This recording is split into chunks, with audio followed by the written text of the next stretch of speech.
They called it the forest game. It was an old tradition in my hometown, something passed down through generations of kids looking for a thrill. The rules were simple. You had to go into the woods behind the abandoned fairgrounds, find a hidden clearing, and wait. Once you found the right spot, you were supposed to knock 3 times on a particular tree known as the Old Man, an ancient, gnarled tree with twisted branches that looked like skeletal fingers reaching toward the sky.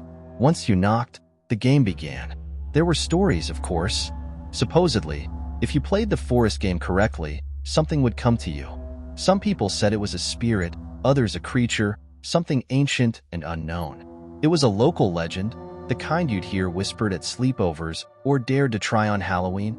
My friends and I had always joked about playing, but we'd never actually done it. It was one of those things people talked about, but never went through with. No one really wanted to take the risk. There were rumors about kids who tried the game and had never come back. But that year, curiosity got the best of us.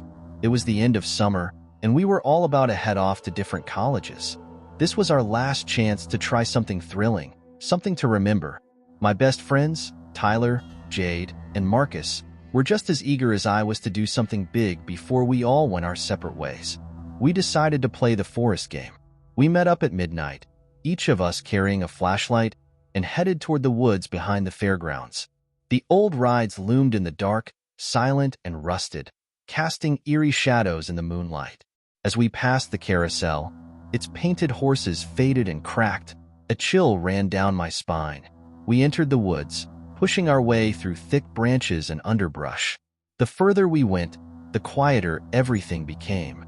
No wind, no animal sounds, just the crunch of our footsteps on the dry leaves. Finally, after what felt like hours of walking, we found the clearing. The old man tree stood in the center, tall and foreboding, its twisted branches stark against the dark sky. "This is it," Tyler whispered, his voice barely more than a breath. We gathered around the tree, exchanging nervous glances. None of us wanted to be the one to start. Finally, Jade rolled her eyes and stepped forward.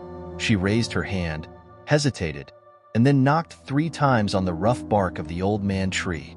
Nothing happened. We waited, hearts pounding, barely breathing. But the forest remained silent. "Guess it's just a dumb legend," Marcus said, laughing nervously. He turned to leave, but Jade grabbed his arm.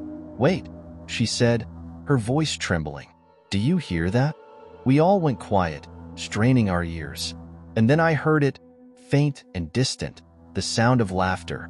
It was a child's laugh, echoing through the trees, coming from somewhere deep within the forest. "That's weird," Tyler muttered, glancing around. "Maybe there's someone else out here." We huddled closer together, unsure what to do. The laughter grew louder, closer, and then faded, replaced by a soft whispering. I couldn't make out the words, but it sounded like a chorus of voices, speaking in unison, low and urgent. A cold breeze rustled through the trees, carrying with it the scent of something old and rotten. The hair on the back of my neck stood up. "Let's get out of here," Marcus whispered, his voice shaky. But as we turned to leave, something changed. The path we'd taken into the clearing was gone, replaced by a wall of dense trees. I glanced around, heart racing, realizing that the entire clearing had shifted. The trees seemed closer now, their branches weaving together overhead, blocking out the moonlight. We came from that way, didn't we?" Jade asked, her voice trembling. "Yeah, I'm sure of it," I replied, trying to keep calm.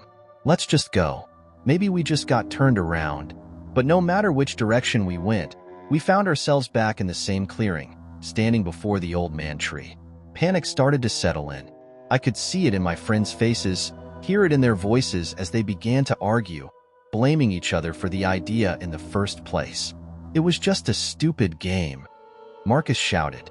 "There's no such thing as spirits or forest demons or—" But he stopped mid-sentence, his eyes widening as he stared over my shoulder. I turned, following his gaze, and felt my blood run cold. There was a figure standing at the edge of the clearing.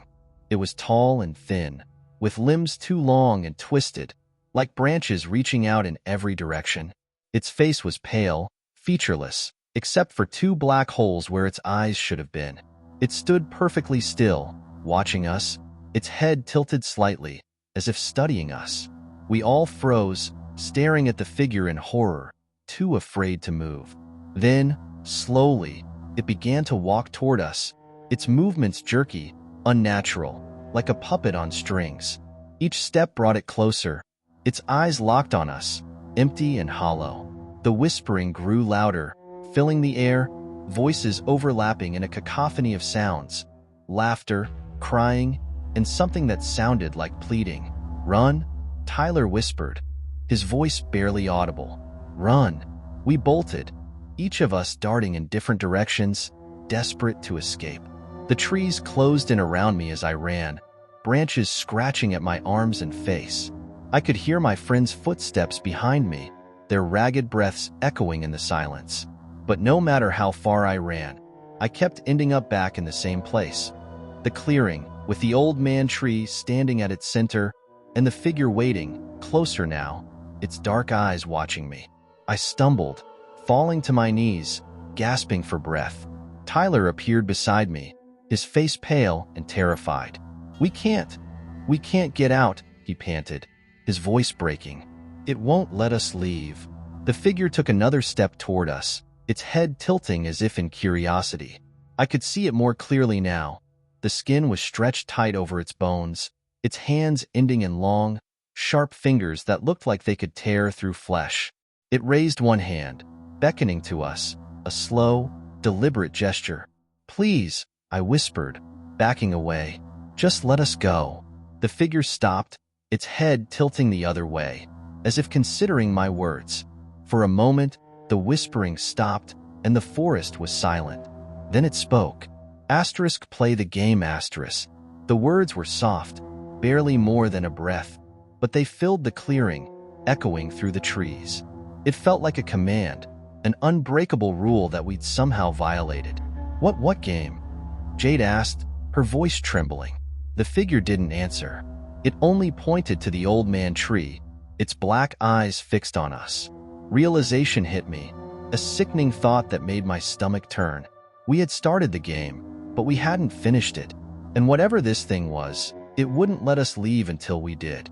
"Knock again," I whispered, my voice shaking. "We have to knock again." Tyler nodded, too terrified to argue. Together, we approached the tree, each of us raising a trembling hand.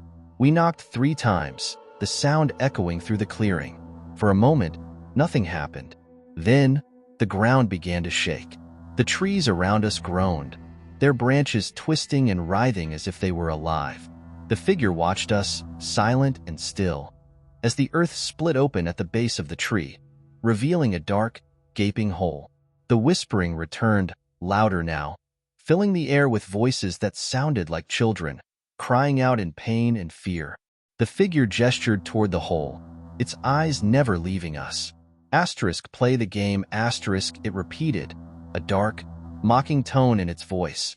I realized, with a cold dread settling in my stomach, that we had only 2 choices: enter the hole or stay in the clearing forever, trapped with this thing. Without another word, I stepped forward, forcing myself to move. My friends followed, each of us driven by a primal need to escape, to end this nightmare. We climbed into the hole, the darkness swallowing us. The earth closed above us, sealing us inside. And then, there was nothing. I woke up the next morning on the edge of the woods, lying in the dirt, my clothes torn and filthy. My friends were there too, unconscious but breathing, scattered around me. We all looked at each other, too terrified to speak, each of us remembering the same thing: the figure, the tree, the game. We left town the next day, each of us going our separate ways.